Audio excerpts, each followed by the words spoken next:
As you're returning to your seats, I'm going to introduce our next speaker. Dr. Jonathan Lazar is from Towson University, and if you're someone who's affiliated with the University of Maryland in any way, you probably have met him at least. He's a really good friend of our university.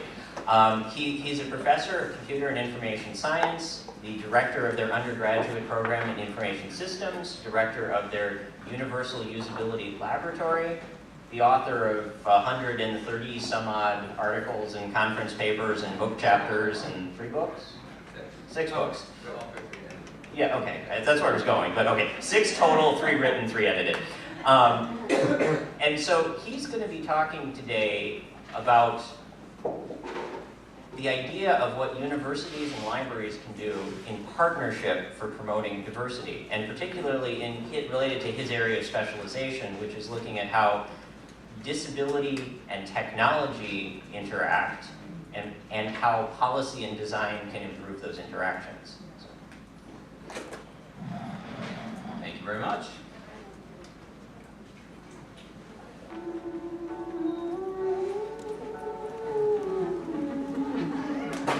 Here's the background: memories. So good memories, good times. If you remember, at the first Symposium on Diversity in Library and Information Studies, right? I was one of the panelists talking about service to changing populations.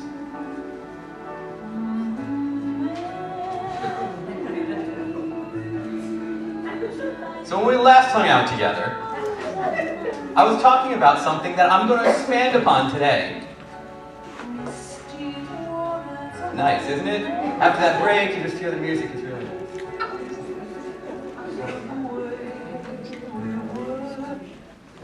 Now, here's what I said at the first symposium related to this topic about public libraries serving patrons with print disabilities.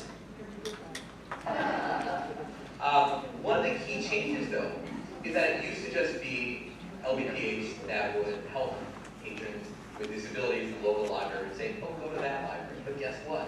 Since so many more of the resources are now digital, since we're talking websites, digital libraries, ebooks, guess what? Your local library can now provide services better to patrons with different types of disabilities, especially print disabilities.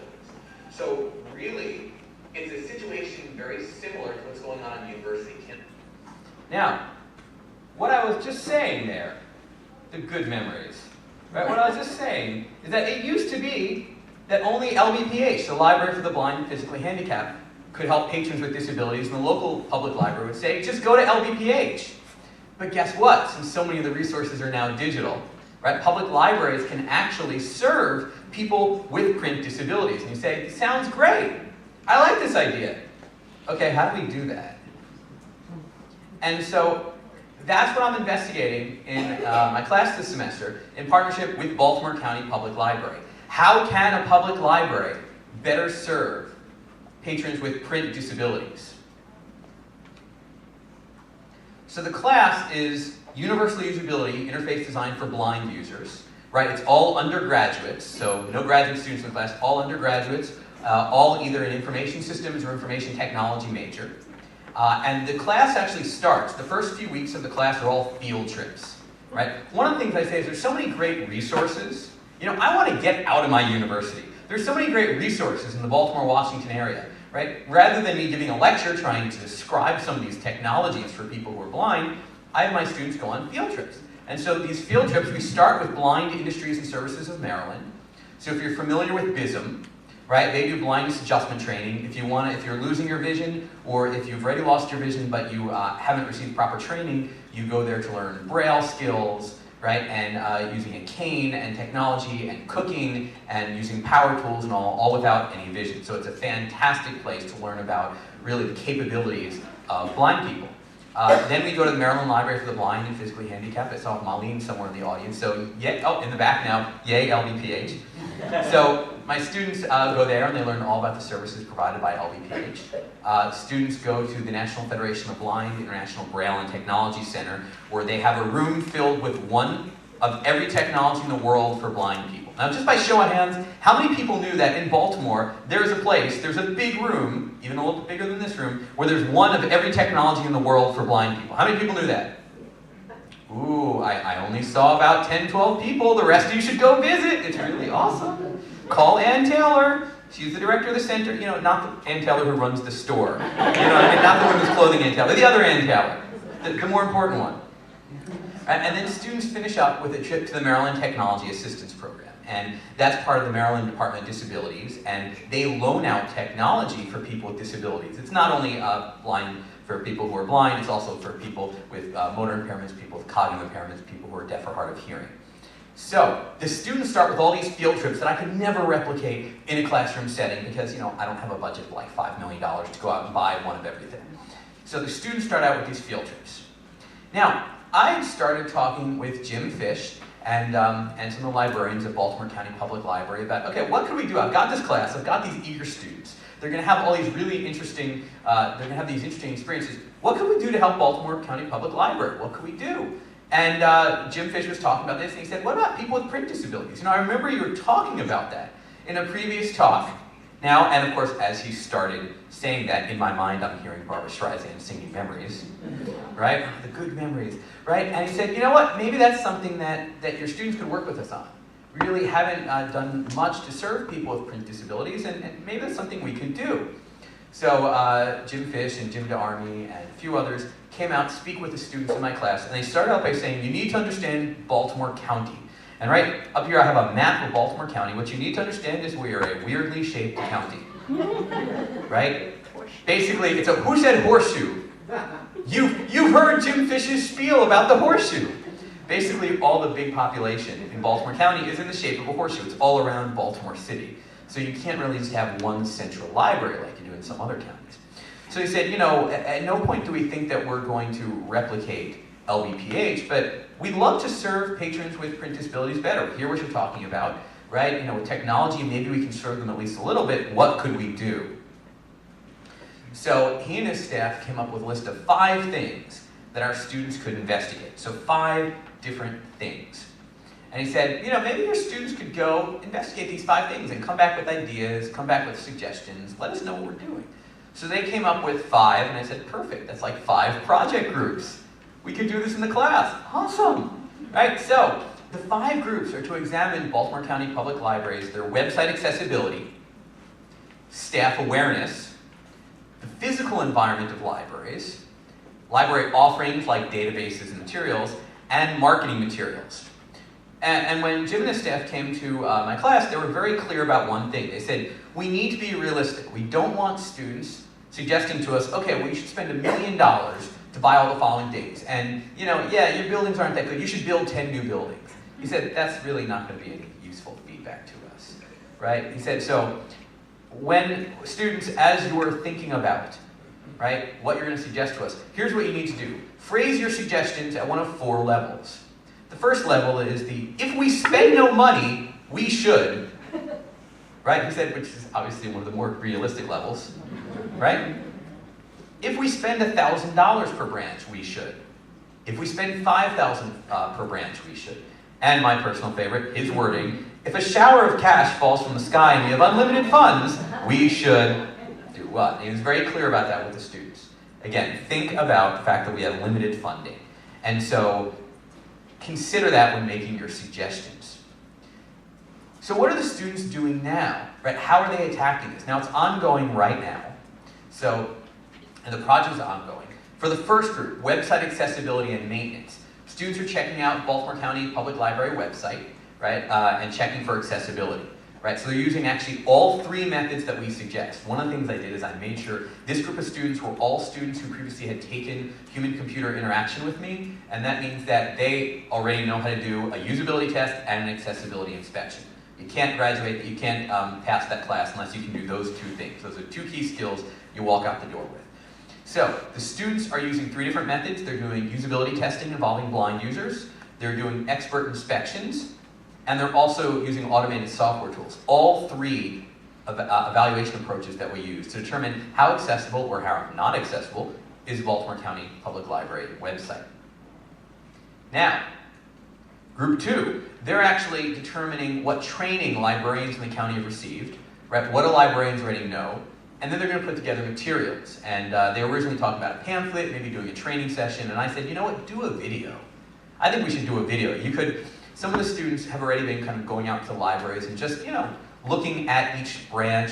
What are the materials there, right? When they ask the librarians, what do they know? And they've gotten some ideas for a video based on their interactions with staff and walking through the library and the things they've seen.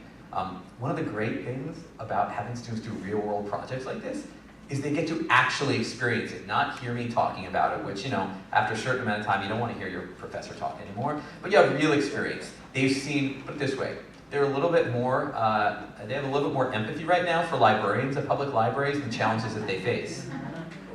Well, see, right, that's something learning right there. So they're thinking about maybe doing a video to figure out how can we give more information. Now, even if it's just that librarians will know how to be sensitive and aware and say, well, here are the materials that we have, and here's how you would contact the library for the blind and physically handicapped. Again, they're not suggesting that they're going to replace LBPH. They're not going to get many Braille materials, but they want to be more sensitive in whatever they possibly can offer in their local library, like some of the databases and things like that they would like to offer. Now, the physical environment. So this was a surprising one because we were thinking about Braille books. We were thinking about the website, digital databases. They said, we want you to go examine, right, a sampling of libraries. How about 5 of the branches? There's obviously more than 5 in Baltimore County, but we want you to go to 5 branches and we want you to investigate how friendly are those branches for people who might be blind, right? They said, that sounds really interesting. How would we do that?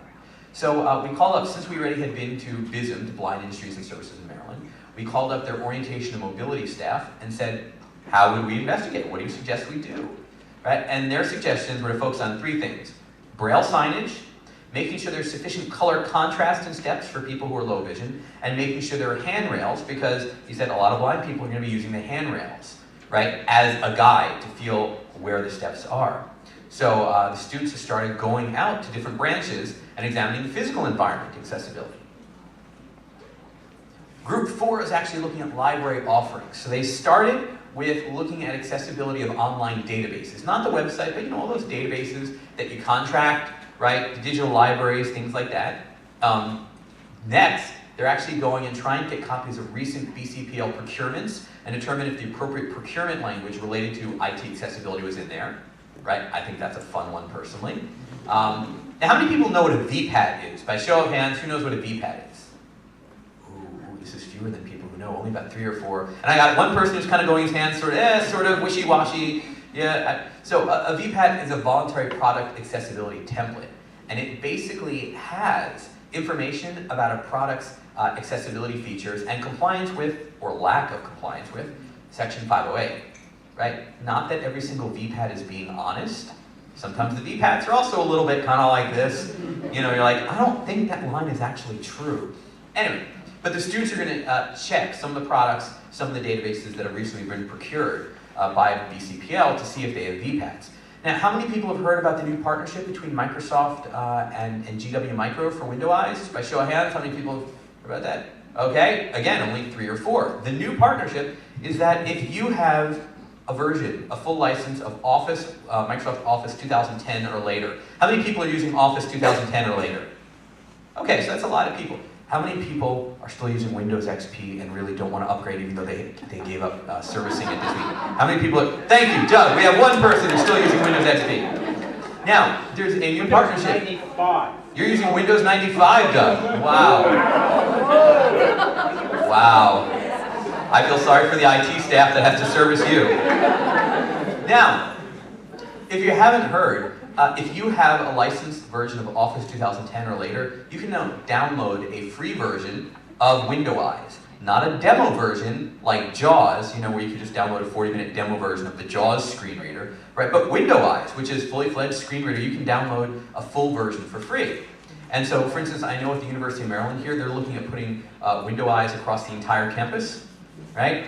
Well, it's free, why not? Remember I said there's that line about, okay, if we have no money, what do we do? Well, suddenly, right, this is free. So the students are putting together a plan for how Baltimore County Public Libraries might install the Window Eyes screen reader right, on many, if not all, of their public usage computers. And they're also cataloging what assistive technology BCPL has in place.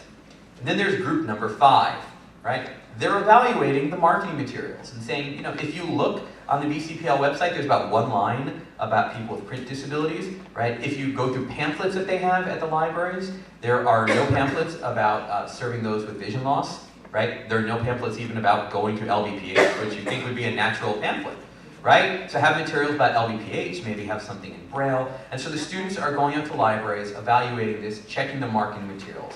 And then they're coming up with a plan for what services BCPL potentially could provide, right? So, I mean, there are really lots of great things about this. First of all, the students are having a fantastic time.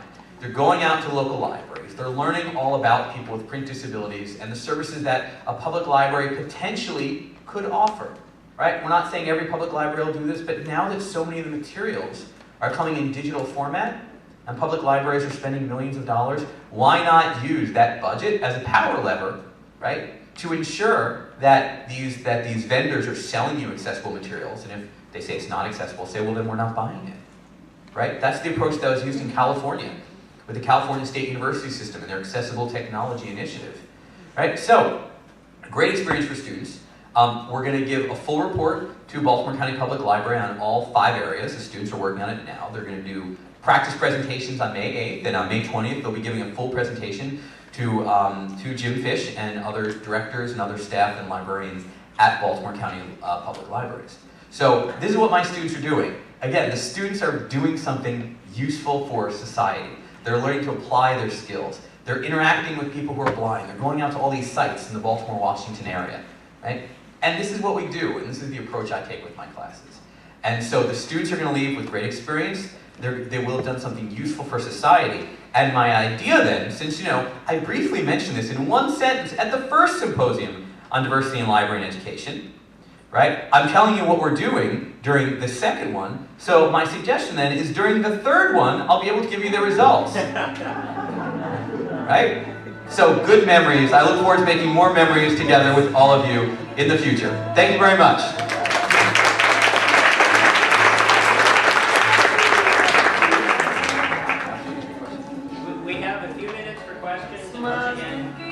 I'm competing with Barbara Streisand. Let's get Eric. I like you better, Paul. Yes, question. So I attended your presentation last year, and I took your idea home straight away. And What's your name and where are you from, by the way? Sorry, I'm Denise Atkins from the University of Missouri. Okay, great. I attended your presentation last year, took your idea home. I'm implementing something like this, not as technical because I don't have these skills. And my students enjoy it, but one of the things that they keep saying is, there's no coordination here, there's no structure here. There's no structure for what? For basically the course. There's no set list of, you know, we will read this now, we will study this now, and we'll have a test then. So how are you actually presenting the appearance of structure? Because I'm going to take that home and I'm going to implement it. Great question. Great question. Well, I'm very honest with the students that I like, you know, I'm the director of the Information Systems program, so maybe I feel a little bit freer to say this, but I'm very honest that I like trying new things in classes. And sometimes they work out brilliantly, and sometimes they're less than perfect. And I'm very honest about that. That, you know, I think this is a great opportunity. And in fact, as I've been talking with BCPL, the scope got bigger and bigger. And so I had a talk with the students and said, okay, so I could remove one of these other assignments and make this project bigger. What do you think about this? You know, I'm not going to change the syllabus without your permission. What do you think? Right? And, you know, let me get your feedback. And they generally thought, this sounds like fun. And I think there are moments where students like the idea that, yeah, I'm telling you, this might be the best class you ever take. Or something may happen and it may not be the best class you ever take. Right? You know, things happen. Guess what? In the real world, things happen. And when we train our students to only deal with, well, here are the fixed deadlines and this is unmovable. I mean, we were supposed to go to Maryland TAP early in the semester and we had a snowstorm. What are you going to do?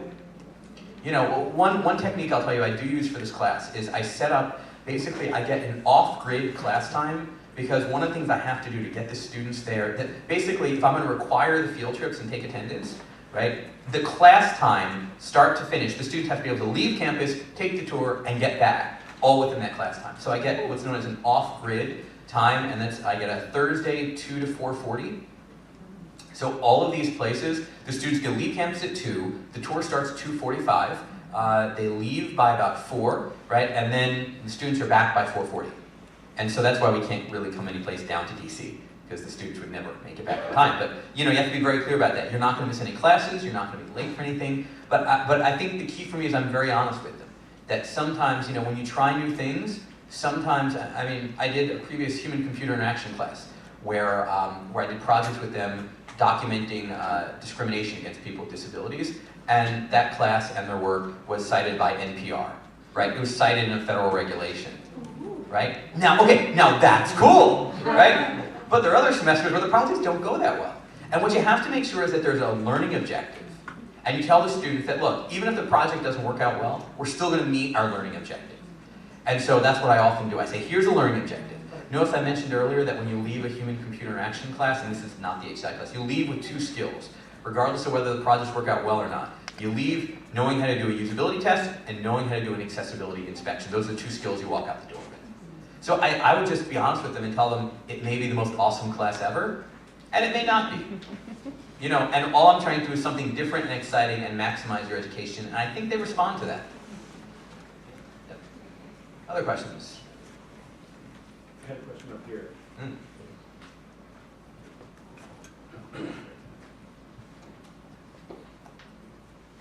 And what's your name and where are you from, please? My name is Alice Hagemeyer, and I'm actually a graduate from the University of Maryland a long time ago. I love how your teaching approach is. At the same time, I'm wondering if you need to also include especially deafblind people, how that's included in the program. And as I have gone through my life, I've seen where that's often a need that is missed, the deafblind component. Okay, great question.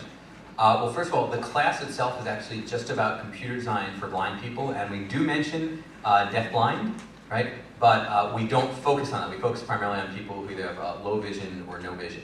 On the other hand, we do have a deaf studies program at Towson University that's actually been working on some of the similar issues in the deaf community, and we communicate often.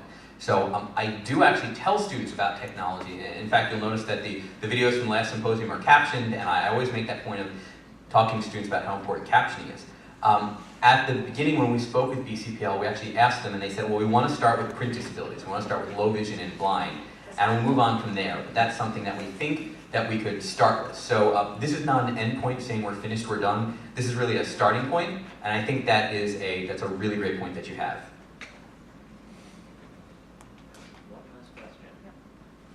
Okay. Hi. Thank you. We have one more question. Hey. Hi. And And what's your name and where are you from? I'm Rebecca Oxley. I graduated from here in 2012. I'm a school librarian. So one of the questions I had going through the Information Diverse Populations program here at UMD is that if you're going to be doing these types of projects, you only get to really be immersed in them for like a semester, and you kind of hope that the next group of students will sort of maybe take up the reins and push the project, make it a little bit more robust, and continue to refine. But I'm wondering if you think that one of the endpoints, since the purpose is to serve the public in this case, is something that can, like a template that can be implemented easily. You know, like for example, your students are going to be addressing directors. But is there any idea or plans to create a checklist or a packet, something that's maybe not a paper or strictly professional academic literature that can be disseminated by a larger national parent institution about this is the way that it should be done, or at least here are the major starting points?